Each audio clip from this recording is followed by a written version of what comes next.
Muito bem, louvado seja o nome do Senhor Jesus. Eu peço para que os irmãos, então, abram comigo em Apocalipse. Apocalipse. E nós já tivemos o primeiro estudo introdutório no domingo passado, que foi o domingo que antecedeu o Ano Novo. Tivemos o primeiro estudo introdutório. E agora vamos para o segundo, até o quinto estudo introdutório, e o Senhor há de nos abençoar. Tivemos essa semana na leitura diária, 2 Pedro, foi uma bênção. E agora, na segunda-feira, nós vamos começar 1 João, tá bom? Então, amados irmãos, olha que interessante. Quando você pega o Apocalipse, esteja com o Apocalipse aberto, exatamente no seu capítulo 2 e no seu capítulo 3, tá bom?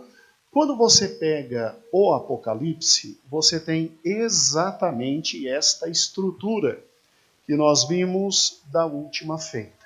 Acompanhe comigo aqui, por gentileza, nos slides, vamos juntinhos. Você tem esta linha de tempo aqui, tá bom?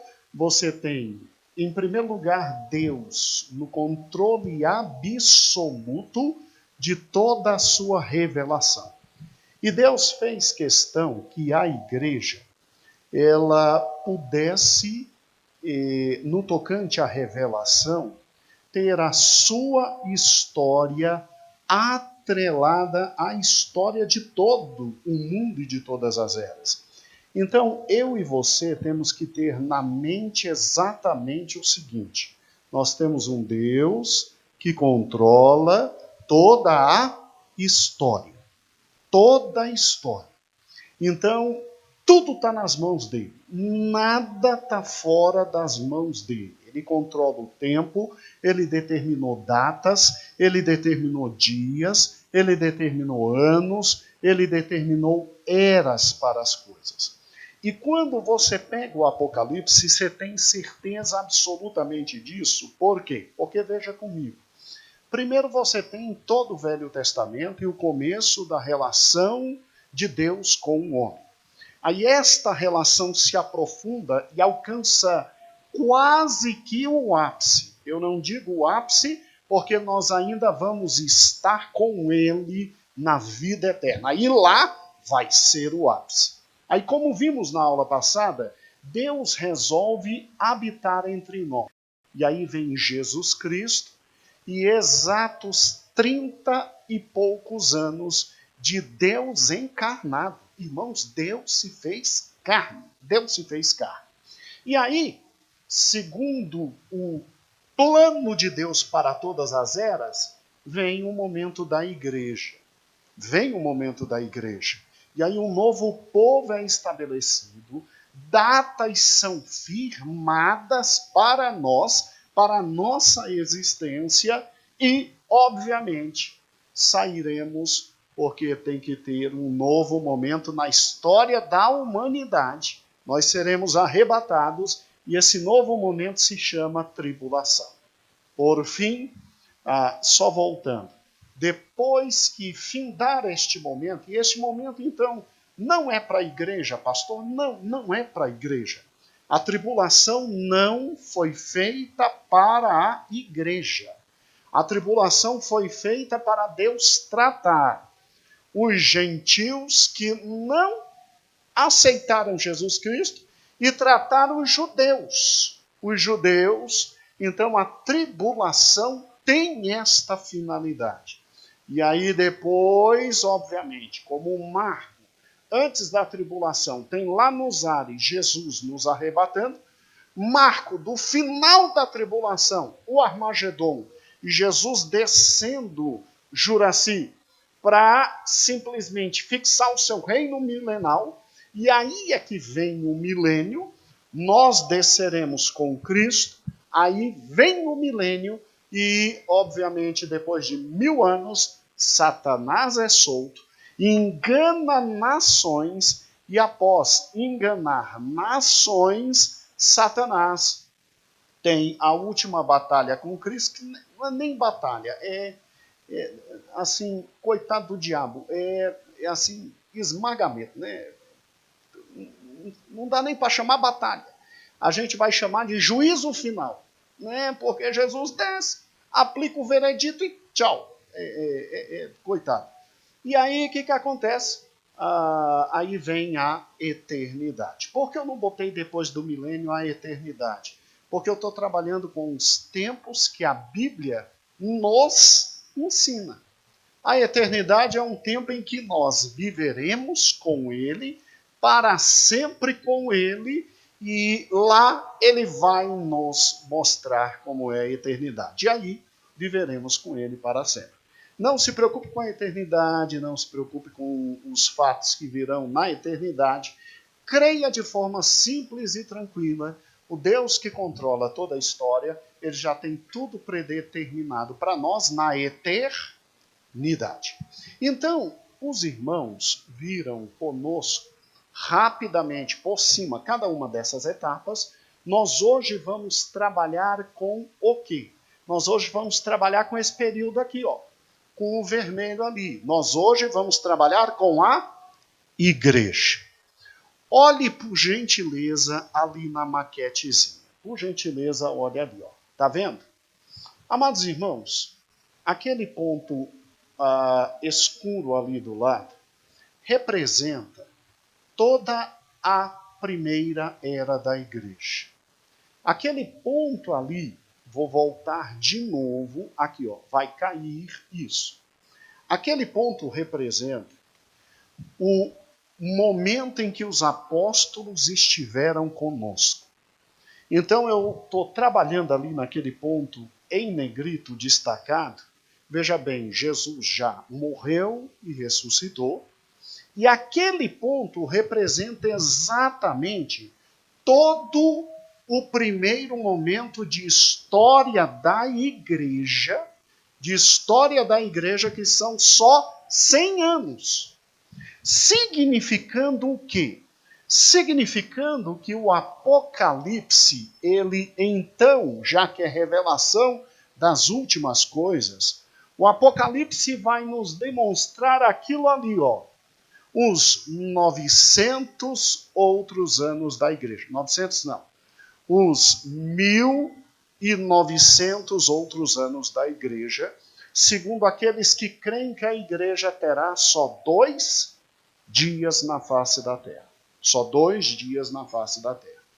Nós não cremos assim. Nós não cremos que a igreja tenha, depois dos 100 primeiros anos, 1900 anos. Mas nós cremos que a igreja tem um tempo determinado. Isso tem. Então, Vera, com certeza a igreja tem um tempo determinado. E que vai terminar, até porque nós temos que subir para o casamento que teremos com Cristo. E tal como os casamentos judaicos, 7 dias de festa. Só que 7 dias de festa lá em cima. Aqui embaixo, oh Deus de misericórdia. 7 dias da grande o quê? Tribulação. Então, Juraci, a aula de hoje é destinada à igreja.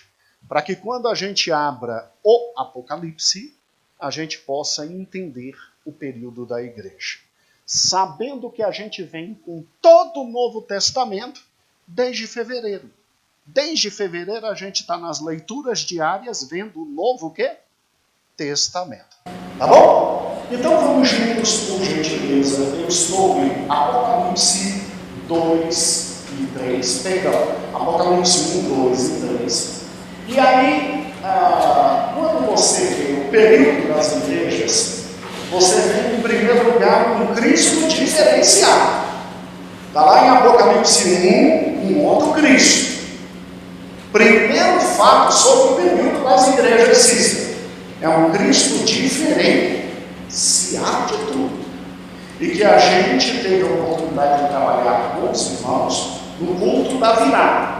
Tá? No culto da virada a gente já viu que Cristo não é mais aquele Cordeiro de Deus, tadinho, que veio para ser imolado, e arrebentado, e esgarçado, e acabado e triturado por nossos pecados. O Cristo do Apocalipse, irmãos, é outro. E olha aqui, no capítulo 4, que nós falamos por cima do culto da virada, ali não está o trono de Cristo, ali é o trono de Deus. O trono de Cristo é no capítulo 5.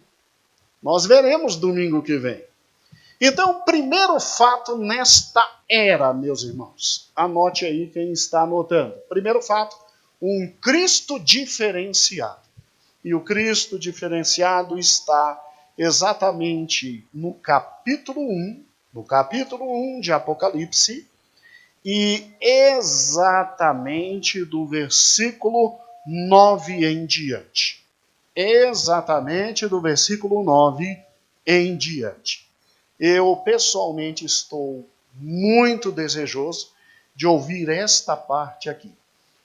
O pastor que gravou esta parte aqui, ele gravou de forma muito detalhada. Está muito bonito esse estudo aqui do Apocalipse. E eu vou ter o prazer de sempre reouvir, porque eu ouço antes dos irmãos para poder permitir que o Weber solte, né? Mas o pastor que gravou essa visão de Cristo é uma visão muito bonita, irmãos. É um áudio inteiro, é 20 minutos só com a visão de Cristo. É muito bonito. Mas é um Cristo diferenciado, como nós já demos uma rápida análise no culto da virada. Agora, olha que interessante. Se eu tenho um Cristo todo-poderoso, diferenciado, que vem agora para justiça e juízo, eu quero, irmãos, que os irmãos entendam que a partir do capítulo 2 você tem a era da igreja, aquele ponto vermelho todo. E aquele ponto vermelho todo, ele foi feito tomando 7 igrejas da Ásia para destacá-las. E com essas 7 igrejas, Jesus está nos dizendo o seu plano eterno para a igreja. Plano eterno não, o seu plano de anos para a igreja dos 2 milênios, aquele que acredita para a igreja. Onde estão essas igrejas? A igreja de Laodiceia, Pérgamo e Éfeso, Esmirna, né? São as 7 igrejas. Elas estão aqui, ó, bem ali, ó. Tá vendo? Vou voltar de novo no mapa, ó, bem ali. Aquela região que hoje é a Turquia, na época de Cristo, era chamada de Ásia. Ásia Menor. Aqui está o Império Romano. O Império Romano, irmãos, sempre foi dividido em todas essas regiões para melhor controle de Roma.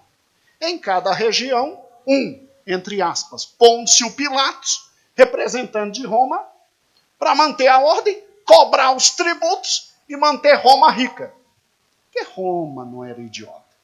Roma simplesmente deixava os seus representantes, deixava o povo livre com a sua cultura, seus deuses.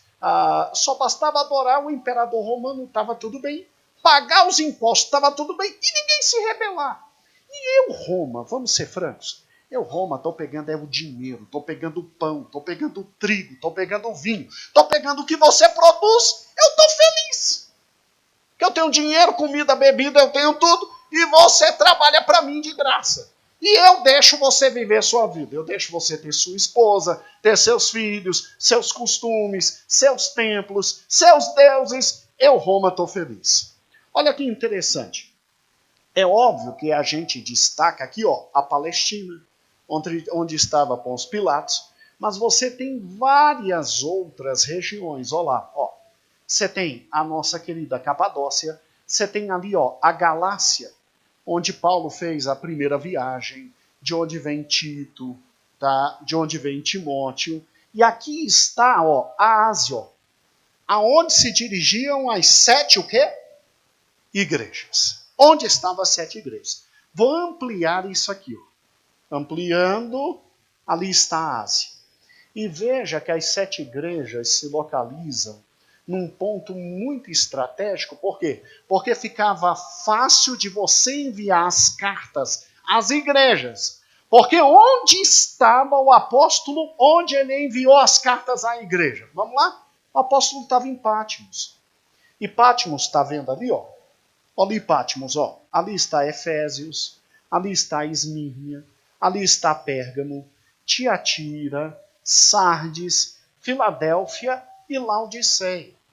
Alguns intérpretes dizem assim, ó, que da ilha de Patmos, onde ele estava, ele enviava todas as cartas a Éfeso, que era uma igreja de confiança, e o pastor de Éfeso, quem era? Se lembra? Timóteo. Timóteo dava um jeito de o quê? Espalhar as cartas. Não há certeza nenhuma dessa informação. Não há certeza nenhuma dessa informação. Mas a igreja de Éfeso era uma igreja muito forte espiritualmente.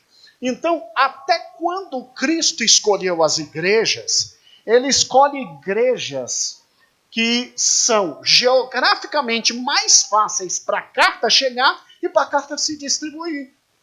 E essas cartas se distribuem a todos nós, chegando até hoje. Chegava a Éfeso as cartas, não sabemos como, sabemos que por um milagre chegavam, chegava a Éfeso e ia para o resto, rapidamente distribuída.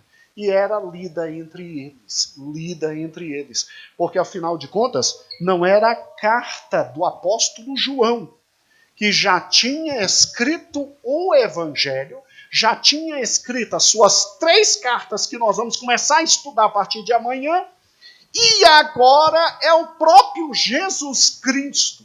Quando eles recebiam as cartas, eles diziam, meu Deus, Jesus ditou e ele escreveu.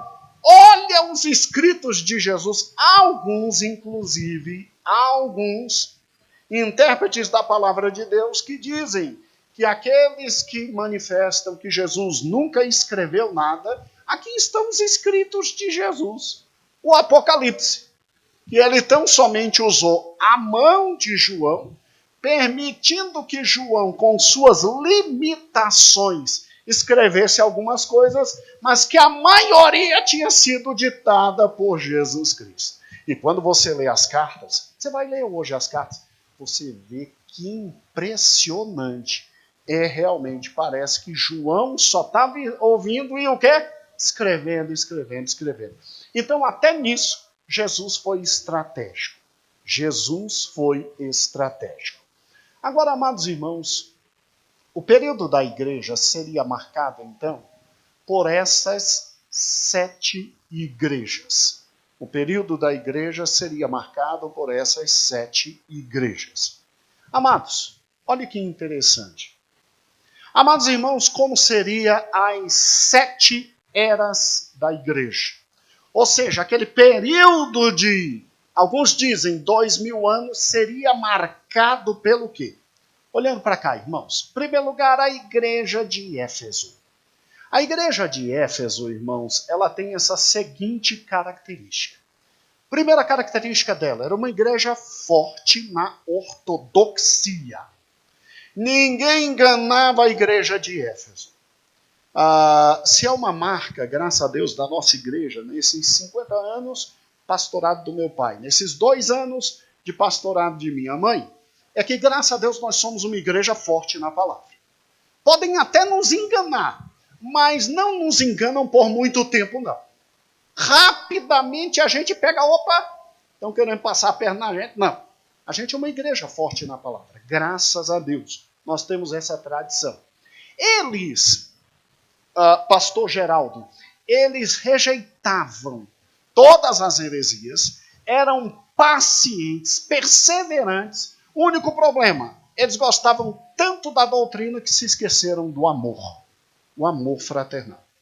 Eles começaram a se afastar da convivência, eles começaram a se afastar do estar juntos, eles começaram a se afastar das primeiras obras de amor. E aí Deus diz para eles, volta ao primeiro amor. Volta ao primeiro amor. Ok? A segunda igreja, que é a igreja de... Alguns intérpretes dizem que essa foi a igreja dos apóstolos. A igreja dos 100 primeiros anos. Do ano 31, quando a igreja é formada, até o ano 100.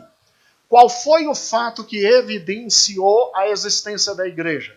Batismo com o Espírito Santo, a descida do Espírito Santo e, obviamente, o fato que fez terminar a igreja, a morte do apóstolo João. Esta foi a era da igreja apostólica, uma igreja forte na doutrina, forte na palavra, forte no conhecimento, mas que infelizmente vai abandonando o primeiro que é amor. Aí vem a segunda igreja, olhe para cá, meu irmão. A igreja de Esmirna, ela foi uma igreja que ela veio após a era apostólica e, segundo historiadores, ela teve as suas características marcantes entre o ano 100 e o ano 313 depois de Cristo. O ano 100 é quando morre o último apóstolo e a igreja é entregue aos primeiros sucessores dos apóstolos, chamados pais da igreja. Aí a igreja estava na mão de Timóteo, a igreja estava na mão de Tito, a igreja estava na mão agora de Policarpo, que foi o substituto do apóstolo João. A igreja estava na mão de Nicanor, tá? A igreja estava na mão de grandes homens, Atanásio. A igreja estava na mão daqueles que foram chamados de pais apostólicos. Foram homens fortes, inteligentes, fantásticos, vigorosos espiritualmente, que Deus levantou para defender a igreja contra as 10 perseguições do Império Romano e as influências malditas dos falsos mestres que se levantariam na igreja. Então, olha, Ruth, que interessante. Nesse momento, foi um momento de muito sofrimento. E quando você lê realmente a igreja de Esmirna, você tem muito sofrimento, porque você tem o Império Romano começando as suas atrocidades contra a igreja com Nero. E alcançando dimensões terríveis. Graças a Deus, irmãos, Deus levantou Tertuliano, Deus levantou Policarpo, Deus levantou gente como aquele de Alexandria, me esqueci agora o nome dele, mas vai voltar. Grandes homens, intelectuais fantásticos, para tentar defender Tertuliano, para tentar defender a igreja, Orígenes, para tentar defender a igreja de ataques de quê? A igreja perante o imperador, que eram intelectuais muito grandes, eles escreviam cartas aos grandes homens romanos falando da igreja, falando do propósito da igreja, falando do evangelho, falando da graça de Deus e também protegendo a igreja de ataques internos dos falsos mestres.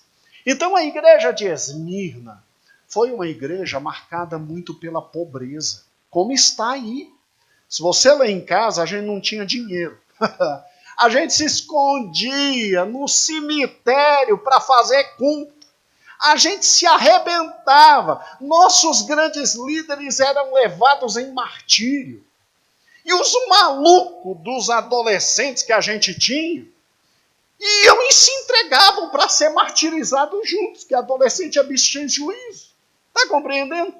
E aí era uma alegria, porque cada sangue de cada mártir derramado era um novo mundo do evangelho que crescia, mas era uma igreja forte na oração, forte na palavra, forte na disciplina.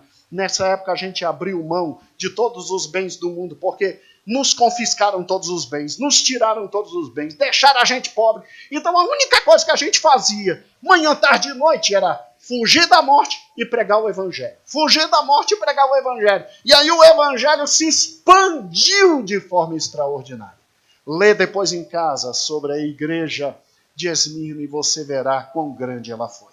Só que esta igreja tem a exortação, ser fiel até a morte. A exortação, ser fiel até a morte. Suportou o sofrimento. Ela não tinha falhas dentro dela, mas ser fiel até a morte. Jesus disse, vai filho, vai filho. Aí, nesse período da igreja, vem a terceira igreja, que é a igreja de Pérgamo. Aí aqui a coisa ficou complicada, irmãos. Porque no ano 313, quando dizem que essa igreja começou, no ano 313 você tem exatamente Constantino chegando ao poder, se dizendo cristão E Constantino dizendo, no Édito de Milão, a partir de agora ninguém mais persegue cristãos. A partir de agora o cristianismo é tolerado. E depois, mais na frente da vida, Constantino determina que a religião oficial era o cristianismo. Aí, irmãos, a gente passou a ter templo, a gente passou a ter dinheiro, a gente passou a ser funcionário público do Estado, a gente passou a ter regalias, a gente passou a ter acesso ao poder, a gente passou a ter tudo que não tinha, e Jesus tinha avisado através da carta à igreja de Pérgamo. Cuidado com a idolatria, cuidado com a imoralidade.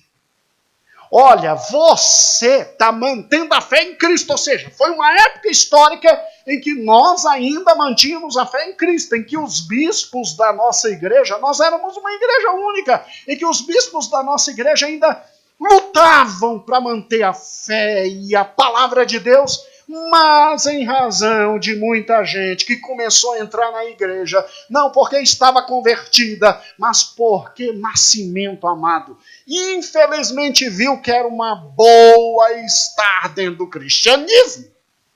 Porque isso te dava dinheiro, te dava poder, te dava tudo, e te dava status sociais. Nós tivemos que começar a adaptar a igreja a costumes pagãos, e aí começou a entrar, Juraci, dentro da igreja, o que não devia.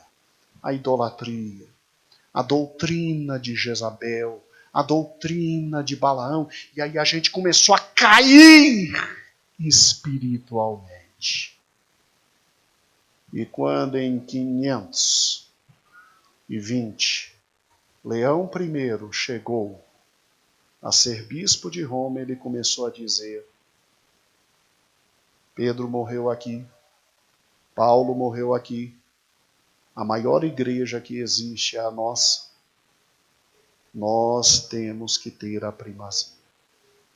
E o imperador deixou a gente, foi embora, foi para Constantinopla.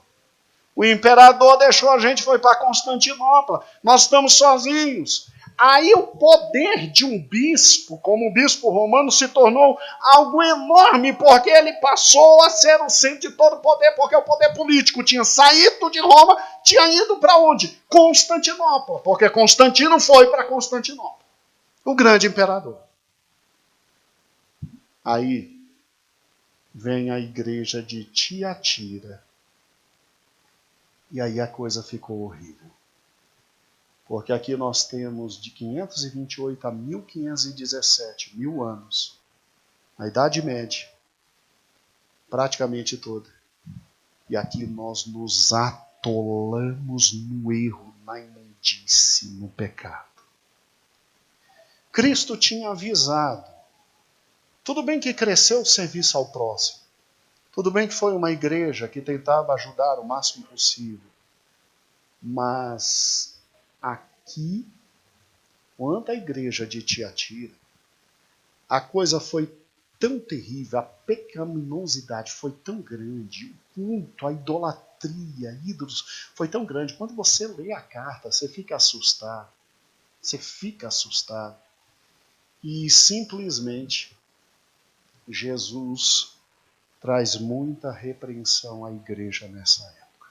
Já já eu vou fazer uma comparação e você vai achar isso muito mais profundamente interessante. Até que vem Sardes, e em Sardes você tem um fato histórico muito importante. Você tem exatamente em Sardes, 1517 a 1798, a igreja praticamente morta. Mas Deus falando, olha, pega os últimos vivos que aí estão, porque eu vou reviver minha igreja. E aí ocorre a reforma protestante. E aí Cristo pega os últimos vivos e ele levanta os últimos vivos E ele faz a sua igreja de novo reviver. Reviver. E aí vem Filadélfia.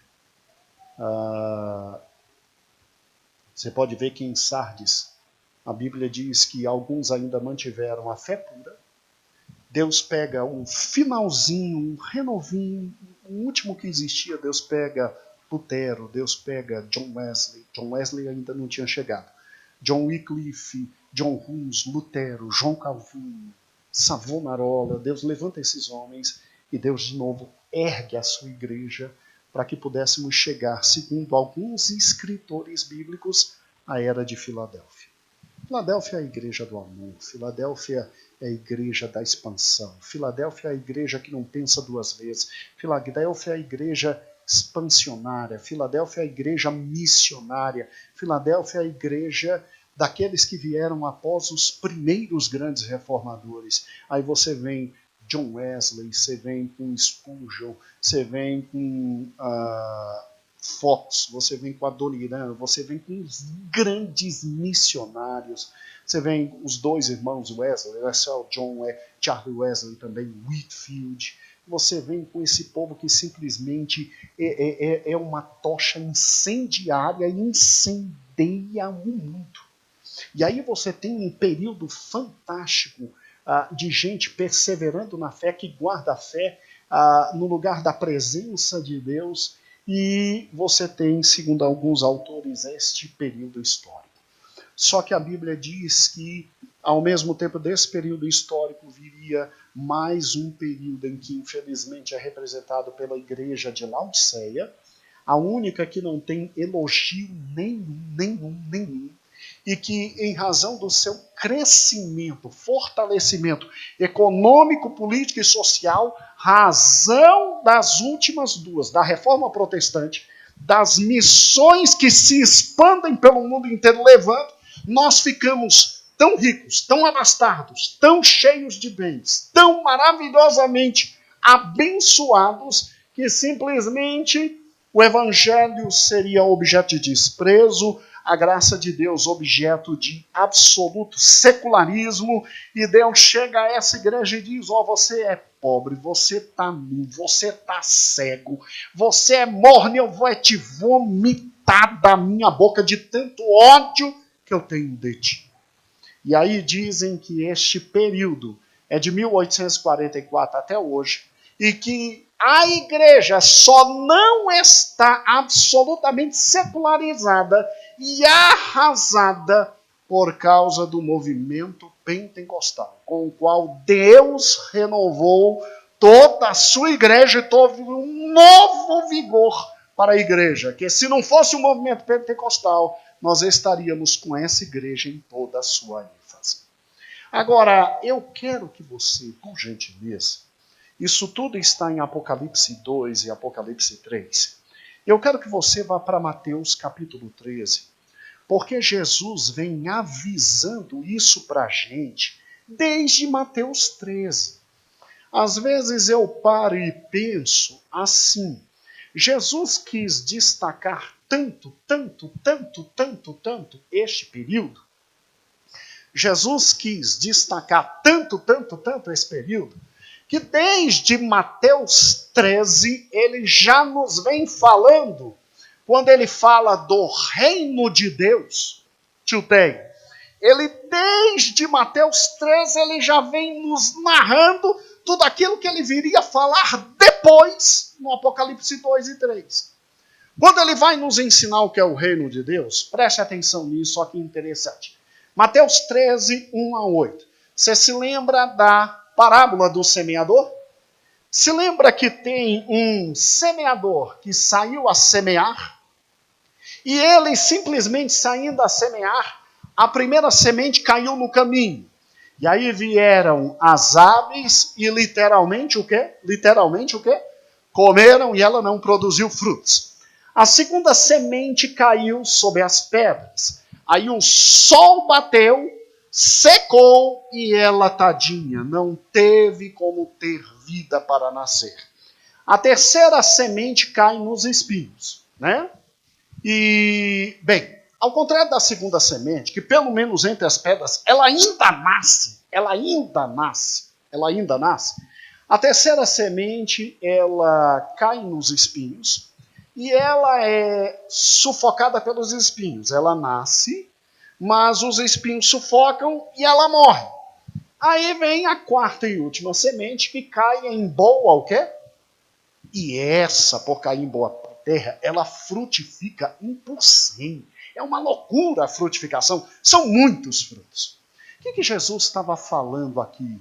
Jesus estava simplesmente dizendo, ó, a minha igreja, em todas as eras, ela terá trabalhadores e ela terá uma série de corações aonde a boa semente será plantada. Corações alguns haverá que simplesmente nem a semente toca no mesmo, porque eles são tão fechados que é como aves que os retira e retira a possibilidade até da produção da semente. Corações teremos que nascerá a semente. Mas é tanto trabalho, é tanto problema, é tanto sufoco, é tanto sol, é tanta dificuldade que a semente produz um pouquinho e já morre. Diante da primeira dificuldade, esse povo já vai embora. Sementes nascerão entre os espinhos, ou seja, corações que a semente vai produzir, vai crescer, mas os cuidados da vida vão tomar de tal forma essa semente que vai sufocar e não vai conseguir crescer. E existirão corações, graças a Deus, como o meu e como o seu, que mesmo ante os problemas, o sol, mesmo ante as dificuldades da vida, ou seja, os espinhos, ela ainda vai crescer e vai dar bons frutos. Eu pessoalmente vejo esta passagem aqui se cumprir de forma muito literal e muito forte em todas as eras da igreja. Porque eu não acredito que exista uma igreja para cada era, como alguns irmãos acreditam. Mas aqueles que acreditam que Éfeso foi para a primeira era cristã, então Éfeso é aquela primeira igreja dos apóstolos, dos 100 primeiros anos. E aqui estão todas as dificuldades que eles tiveram. Muitas sementes no caminho, pedras, espinhos, mas o Senhor traria boas sementes para todo aquele primeiro momento, para crescer e frutificar de forma muito grande. E aí, alguns dizem assim, veja que são 4 sementes, só uma produz. Veja que o evangelho cresce de forma extraordinária, mas ele cresce 4 por 1, ou seja, em cada 4 regiões, uma daria fruto, segundo eles, eu não penso assim, mas tem que passar a visão deles, uma daria fruto. Por isso que o evangelho não alcança todo mundo conhecido, mas alcança grande parte do mundo. Porque o próprio Jesus tinha dito que nesse primeiro momento seria assim. Eu creio que em todos os momentos seria assim. Tá bom? Agora, irmãos, vem aqueles que dizem que, porque após a parábola do joio e do trigo, vem em Mateus 13 e 24, veja aí, Mateus 13, 24 a 30, vem a segunda parábola. A segunda parábola é a parábola exatamente do trigo e do joio. Deixa eu mostrar só uma coisa. Como Cristo está no meio da igreja, então veja que ali você tem os 7 espíritos em cada momento da igreja, que são 7 igrejas, então são 7 períodos históricos. Então ali está, em primeiro lugar, o Espírito do Senhor, segundo eles. É interessante a análise que eles fazem. A segunda análise feita é aqui quanto à igreja de Esmirna. Se lembra que a igreja de Esmirna era uma igreja extremamente pobre, sofredora. Foi a era da igreja, segundo eles, que a igreja era atacada pelos pelo grande Império Romano nas 10 sequências. É muito interessante esta parábola, porque ela retrata exatamente isso. O que é a parábola do joio e do trigo? O trigo é exatamente a semente semeada pelo dono do campo. E aí o que acontece? Vem o joio, que seria semeado pelo quê? Inimigo à noite. Enquanto o dono dorme, o joio é semeado à noite pelo inimigo. E, obviamente, quando eles acordam de manhã, vê o trigo e o joio, todo mundo sabe quem é trigo, quem é joio, mas o dono do campo diz, ó, não mexe, deixa os dois crescerem juntos, porque ao final o meu pai vai separar o trigo do joio. O trigo do joio. Deixa crescer junto. E, pastor, o que isso tem a ver com a igreja de Esmirna? Segundo esses intérpretes, a igreja de Esmirna é a igreja que foi absolutamente atribulada.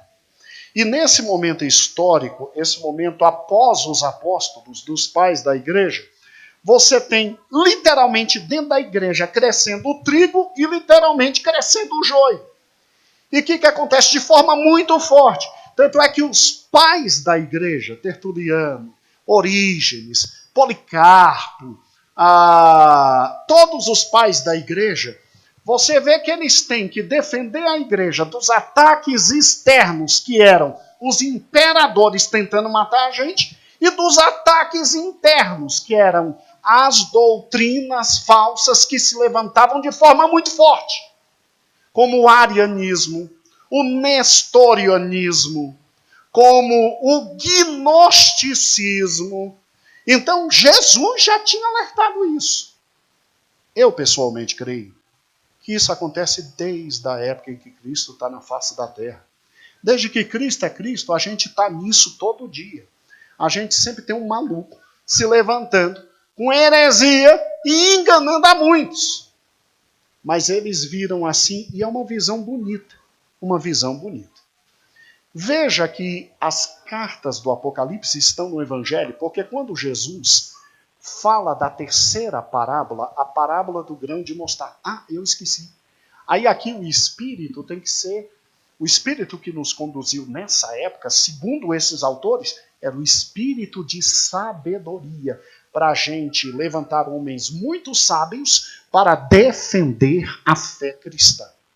Porque o cânon já estava fechado. Aqui nos foi dado o Espírito de sabedoria para fechar o cânon sagrado e o Espírito de sabedoria com esses pais apostólicos e pais defensores da fé, apologetas, para salvar a igreja do joio e do trigo. Agora, olha que interessante. Em Pérgamo você já vê aquela igreja que Constantino abraça, dá um beijinho e diz, venham para o meu lado. Essa foi a igreja de Pérgamo. Aí olha que interessante essa parábola. Jesus também falou dessa era da igreja. Jesus disse sobre o grão de mostarda.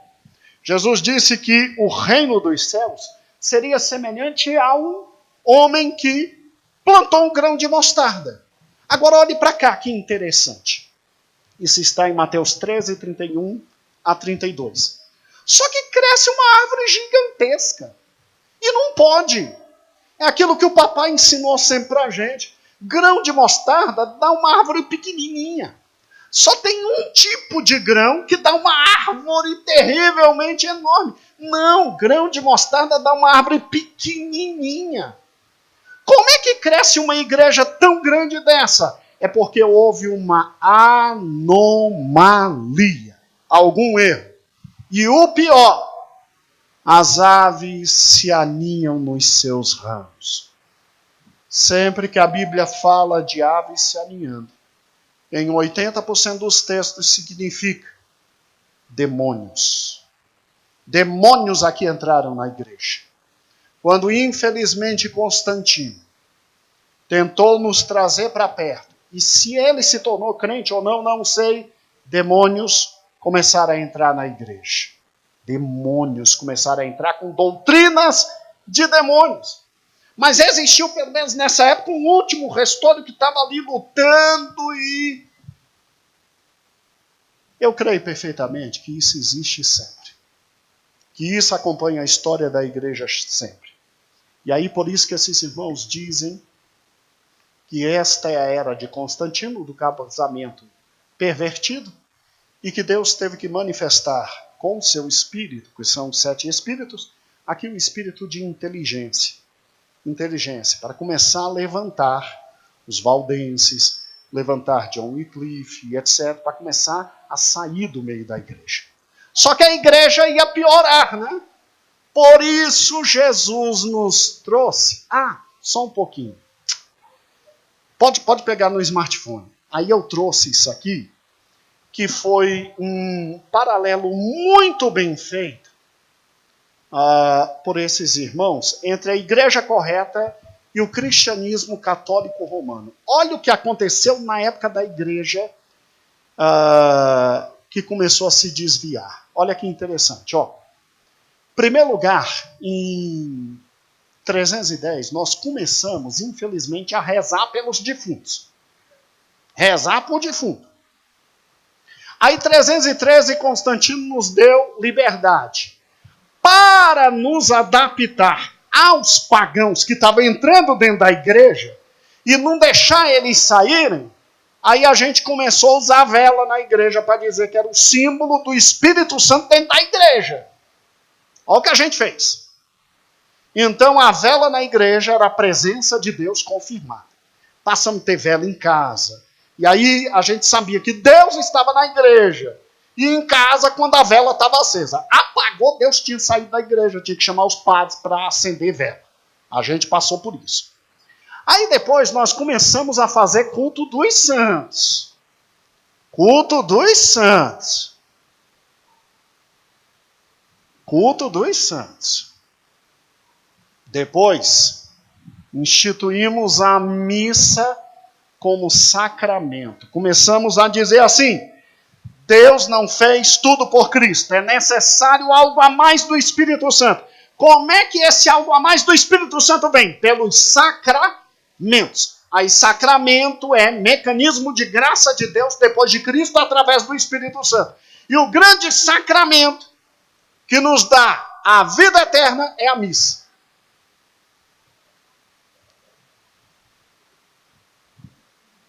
Aí olhamos para a Virgem Maria e começamos o culto à Virgem Maria. O padre começou a ter roupas sacerdotais diferentes do povo e se separar do povo completamente. E aí criamos a doutrina do purgatório. Cristo tinha avisado. Cristo tinha avisado. Agora, olha que interessante. Aí vem a igreja de Tiatira. A igreja de Tiatira foi a pior de todas. Foi a mais atolada no erro e no engano. Aqui não foi à toa que simplesmente a Tiatira, lá em Apocalipse, Deus disse, olha, presta atenção, escuta uma coisa. Vocês estão mortos. Vocês estão acabados. Não tem nada bom aí dentro, não.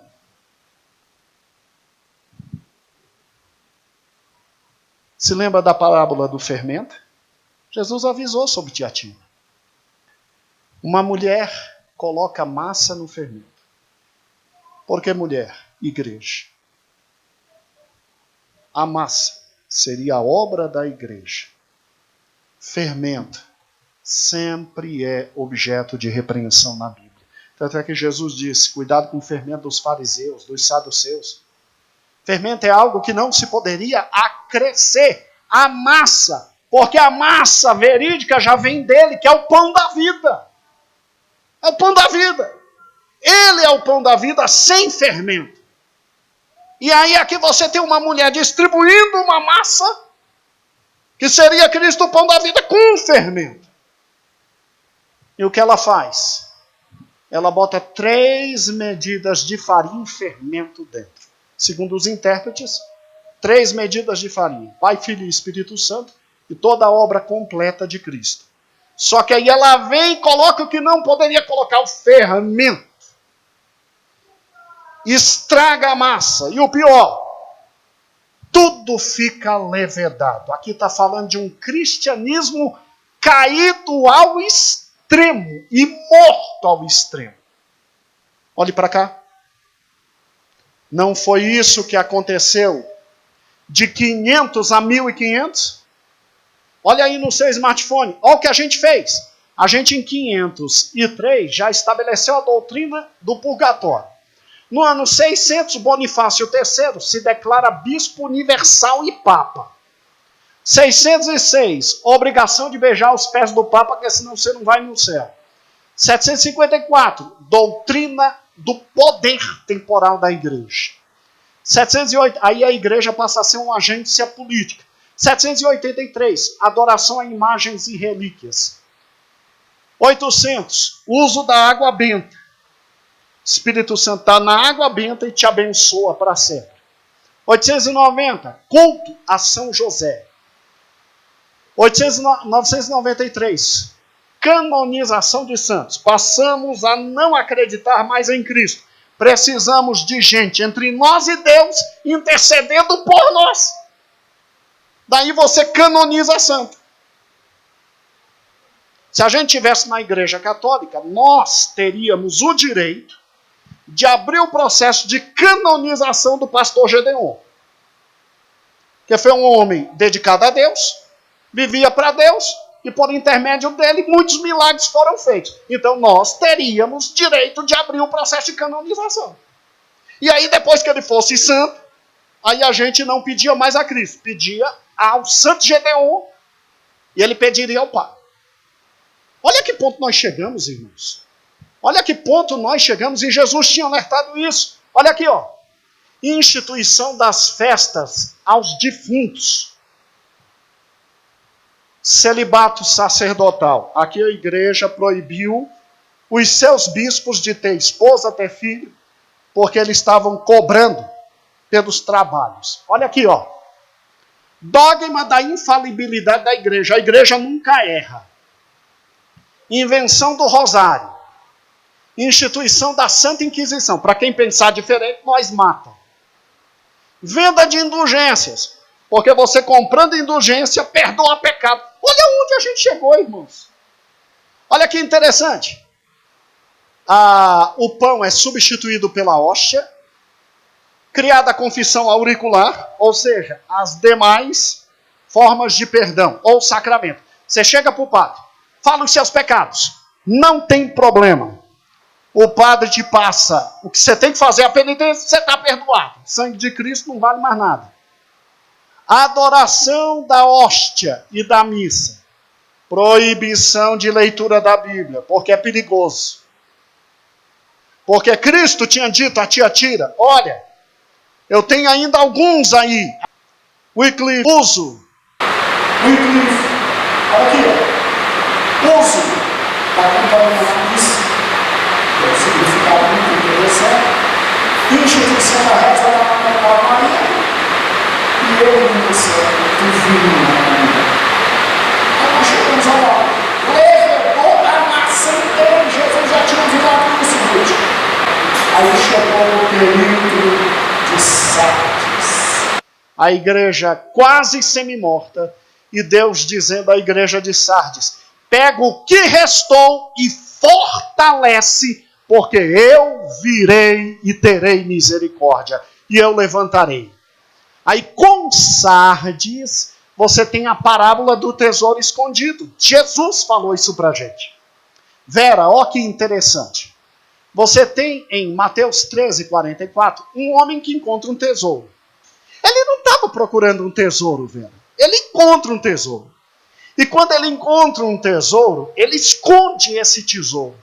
Aí ele vai, vende tudo e compra esse tesouro. Está falando de quê aqui? Reforma protestante. Está falando de John Wycliffe. Está falando de John Hus. Está falando de Savonarola. Está falando de Lutero. Está falando de João Calvino. Está falando de Martin Butzer. Está falando de Theodor Butzer. Irmão, Theodor Beza. Está falando desses homens que abandonaram tudo para voltar-se a Cristo por causa do tesouro. Abandonaram tudo e levantaram a igreja. E por intermédio desses homens, olha o que Deus fez. Ali, está vendo? Se lembra 1415? A última besteira que fizemos? Deus, em 31/10/2015, traz a reforma protestante e nos faz voltar para cá. Nos faz voltar para cá. Só que a igreja morta, através do Concílio de Trento, faz isso aqui, ó. Através do Concílio de Trento diz, ó, os protestantes vão para o inferno. Porque vale a tradição da igreja. E se a tradição da igreja, o costume da igreja foi oração aos mortos, foi com calma colocar todos os erros, nós seguimos a tradição da igreja. Olha que interessante. Para defender as doutrinas falsas deles, em 1446, eles introduziram livros apócrifos na Bíblia. Livros que nós não tínhamos, eles introduziram para quê? Para defender as loucuras deles, o fermento. E aí vem a introdução do escapulário. Maria foi concebida de forma absolutamente santa.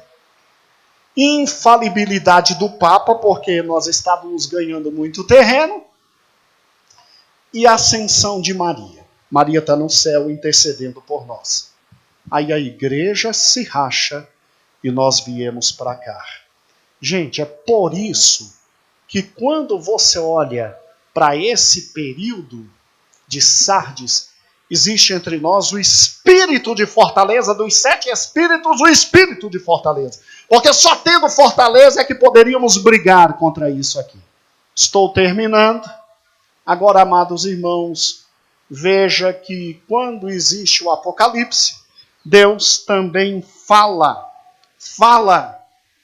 da igreja de Filadélfia em Mateus 13, 45, 43. É a parábola da pérola de grande valor. Olha que interessante. Quando você tem a parábola da pérola de grande valor, você tem Cristo dizendo que tem um indivíduo que vive da compra e venda de quê? Pérolas. Compra e venda de pérolas. E que esse indivíduo simplesmente encontra a maior das pérolas. E que ele vende tudo e a compra. Aqui você tem o período dos homens que se sucedem àqueles que estabeleceram a fé protestante. Você tem os grandes primeiros missionários que simplesmente vivem da pérola e quando encontram a pérola de grande valor, abrem mão da vida inteira e vão pelo mundo evangelizar. Aí aqui você tem as grandes tochas, você tem a igreja avivada, você tem a igreja louca de novo no mundo pregando o evangelho para tudo que é lado. Você tem os Wesleys, você tem os grandes pentecostais, você tem então os 2 primeiros que chegaram aqui no Brasil, o Francesconi que fundou aquela igreja. Você tem exatamente os 2 grandes que fundaram a Assembleia de Deus, que é Gunnar Wing e Daniel Bergerson. Você tem esses. Você tem inclusive os presbiterianos que nunca acreditaram no Espírito Santo, agora estão começando a acreditar, vindo para cá com João Manuel Costa. Você tem esses homens que largam tudo, larga a vida, larga a alma, larga tudo e vai pelo mundo e são tochas incendiárias. E aí esses homens representam esta igreja. Mas infelizmente tem a igreja de Laodiceia, em que hoje tem que ter entre nós o espírito de temor dos 7 espíritos de Apocalipse, porque aqui está a parábola da rede. Essa parábola está em Mateus 47, 48. Não foi à toa que Jesus disse que pescadores estão trabalhando. Os pescadores são quem? São gente que está no ministério, na igreja, a igreja completa lutando na obra de Cristo. E quando eles lançam a rede vem. E a rede é lançada e ela vem com peixes bons e peixes maus. Bons peixes e maus peixes. Interessante, o que é um peixe bom, o que é um peixe mau, né? Peixe é peixe. É espiritualmente que está falando. E esses peixes são colocados na praia e são separados os peixes bons dos peixes maus. Mas é no último dia. É no último dia. Então aqui Deus está nos falando literalmente desse período de mistura, em que a rede era jogada e vinha muita gente.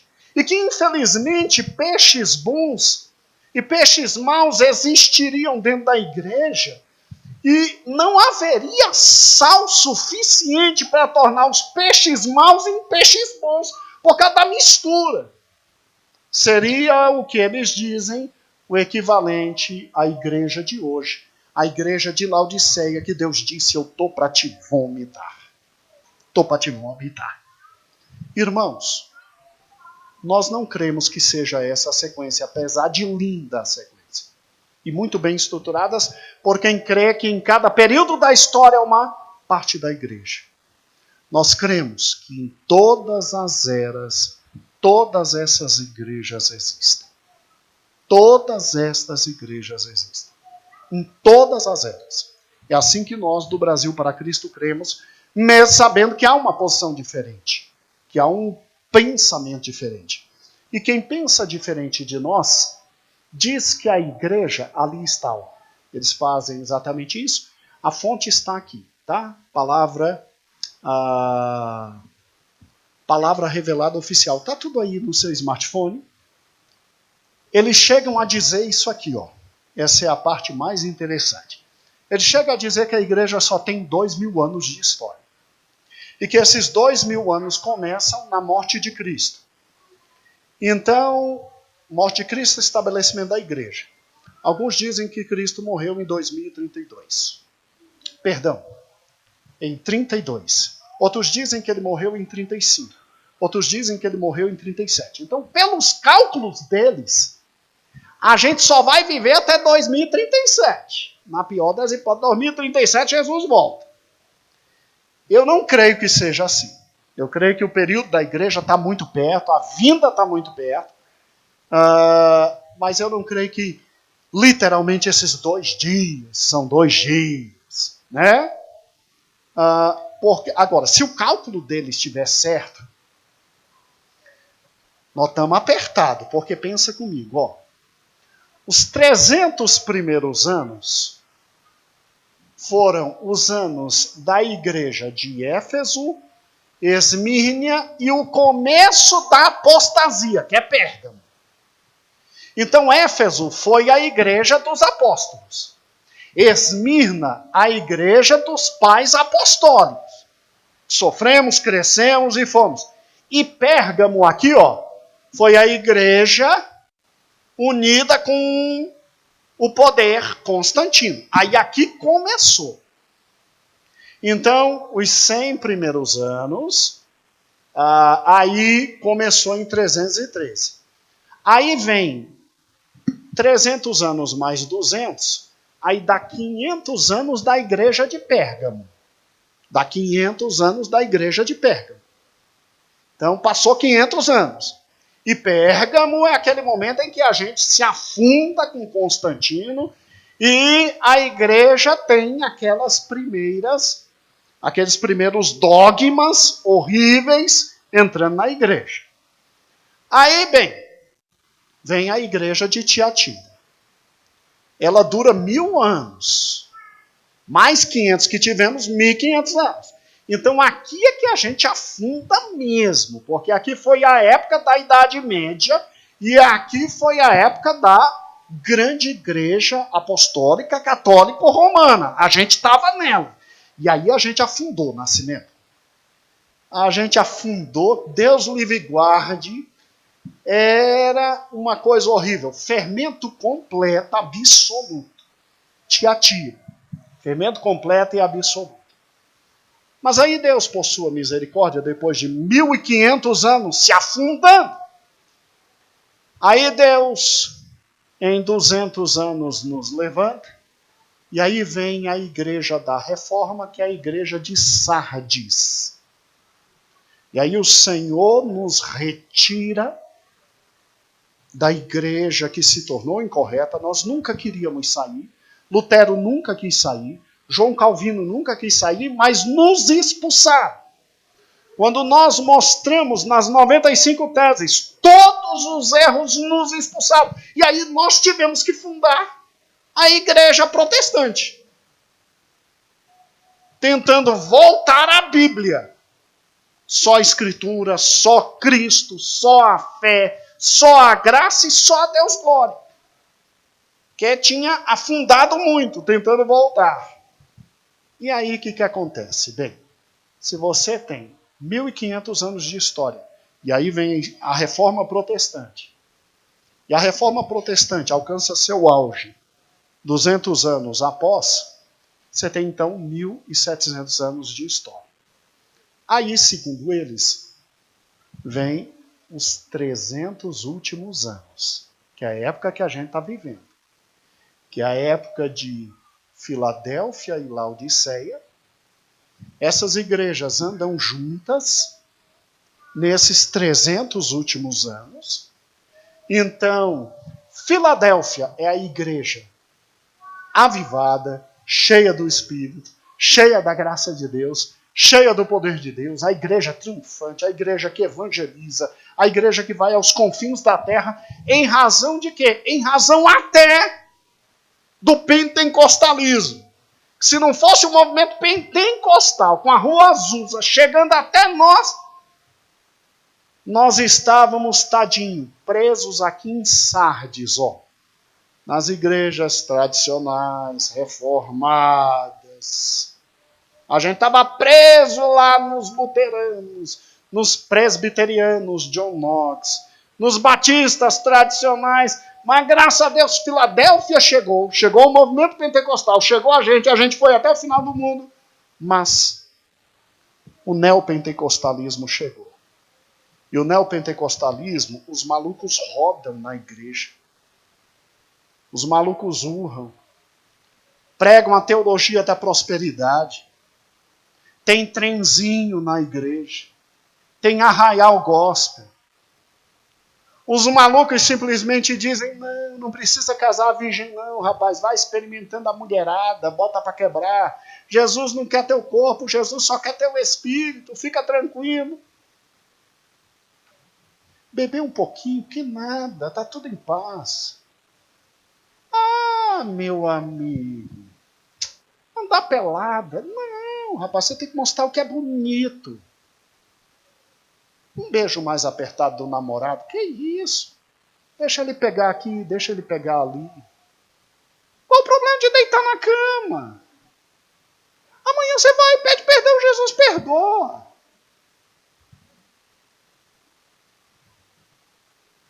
Ver pornografia, não, isso faz bem pro casamento.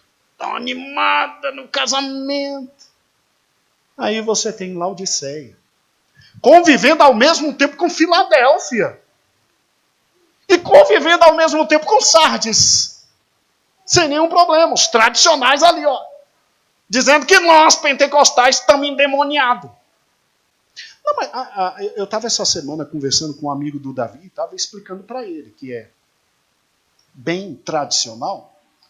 E eu estava explicando para ele, poxa vida, a gente pentecostal apanha muito. Aí eu tenho que ficar meia hora explicando que eu não sou neopentecostal, sou pentecostal e tal, direitinho, e tal. Que inclusive na minha igreja tem demonstrativo de prestação de contas, e tal, e tudo, e tal, e que todo mundo pode abrir as contas, e que o governo pode chegar aqui e arrebentar, não vai encontrar desvio de verba, não vai encontrar nada, lavagem de dinheiro, graças a Deus. Aí depois que eu explico isso, aí eles dizem, mas você é quem? Eu sou pentecostal. Ah, você é daqueles que roda, né? Daqueles que... Não. Ah, meu Deus do céu, como é difícil. Como os neopentecostais prejudicaram a gente, né? Porque eles começam assim, vem cá, vocês são daqueles que falam aquelas coisas que ninguém entende? Somos. Ah, então a igreja de vocês é daquelas animadas, que faz trenzinho, roda, dança break e tal. Não. Ah, que dificuldade é ser pentecostal, né? Porque você não é da igreja de Sardes, tadinho, dos históricos, que dizem que o Espírito Santo foi enterrado lá. O Espírito Santo foi enterrado lá. Com os apóstolos, você crê e você ora e Jesus batiza no Espírito Santo. Jesus cura enfermidades. Irmãos, eu estou em pé porque Jesus fez milagre na minha vida. Eu ia morrer. Jesus fez milagre. Meu filho existe, que Jesus fez milagre. Aí você vem me dizer que não existe. Que não existe milagres. Mas a gente não é maluco. A gente não prega a teologia da prosperidade. A gente não prega a insanidade. A gente não prega a brincadeira no evangelho. Nós não somos neopentecostais, com todo respeito a eles. Eles têm que se voltar à palavra. Por quê? Porque vai conviver Filadélfia, Laodiceia e Sardes ali, pegando no pé da gente, dizendo que a gente está tudo errado. Ô, Jesus de misericórdia. Mas louvado seja o nome do Senhor. Irmãos, nós não somos isso. Apesar de bonito, interessante e inteligente. Para nós do Brasil, para Cristo, todas essas igrejas convivem em todos os tempos. E sabe o que o papai ensinava? O papai ainda dizia que tem crente de todas as igrejas dentro em todas as igrejas. Então, olha que interessante, vamos terminar agora que vocês estão cansados. O olhinho de vocês é de cansado. Vocês estão com o olho arregalado, porque é muita coisa interessante realmente o Apocalipse. Mas eu vejo que o olhinho de vocês é de cansaço. Vá rapidinho para Apocalipse 13. Eu estou indo um pouco mais porque está chovendo mesmo, a gente não consegue entrar no carro. Glória a Deus. Ó, pega o Apocalipse capítulo 2. Olhem que o Brasil para Cristo crê. Já deu 1h30 de estudo já? Deixa eu ver. Não, deu só 1h20. Calma, peraí. Tá terminando. Olhem que nós cremos. Abra Apocalipse capítulo 2. A igreja de Éfeso, forte na palavra, forte no evangelho, mas fraca quanto ao amor. Papai dizia, aqui dentro tem irmãos da igreja de Éfeso. A igreja de Esmirne, pobres, simples, atribulados, infelizmente muito atribulados, mas sérios. Aqui dentro tem crentes da igreja de Esmirne. Pérgamo, aquele que começou a se misturar com o mundo e está com medo. Um pé na igreja, um pé no mundo. Um pé na igreja, um pé no mundo. Aqui dentro tem crente da igreja de Pérgamo. Tiatira, aquele completamente dominado pelo mundo. Levedor, fermento todo acabado. Papai dizia, aqui dentro tem crente da igreja de Tiatira. Sardes, aquele que é básico, tradicional, que vai contra tudo e que está tentando se levantar e sair de todos os erros. Aqui tem. Dentro da igreja tem Sardes. Filadélfia, aquele literalmente dominado pela alegria, pela graça, pela felicidade, que não tem dimensão de tempo e de espaço, que alcança a todos, e que vive espiritualmente, que ama e que trabalha e que evangeliza. Aqui dentro tem. E infelizmente aqui também tem os de Laodiceia. Aquele que está envolvido com o mundo, nada é nada, vale tudo, tudo é válido e Deus é bom e o amor de Deus é maior do que tudo. Tem. Todas as igrejas, em todos os tempos, têm todos esses membros. Mas se você quiser se atrelar à visão histórica, não tem problema. Uma coisa a gente sabe. A era da igreja está terminando. E Jesus está. Então, domingo que vem, compromisso fechado para domingo que vem. Está faltando agora tribulação e o quê? Uma visão por cima, que a visão específica vai ser profunda. Domingo que vem, tribulação. Tá bom? Domingo que vem, tribulação. Senhor Jesus, obrigado por esse momento tão gostoso na tua casa. Agora que nós vamos ofertar, dizimar, te louvar, abençoa-nos. Eu sei que eu demorei bastante, Senhor, mas foi com o propósito de ensinar o teu povo muito destas coisas. Que tu graves a tua palavra em nosso coração e nós te louvaremos e te bendiremos para todo sempre. Amém. Amém. Você já conhece o nosso canal do YouTube?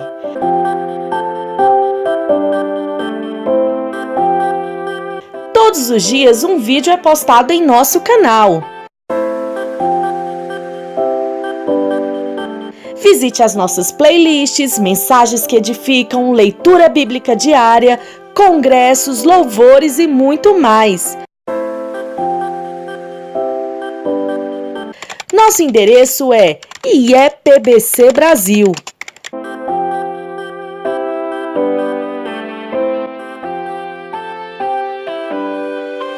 Ah, e não se esqueça de se inscrever, deixar o seu like, ativar o sininho, pois dessa forma, cada vez que postarmos um vídeo, você será avisado.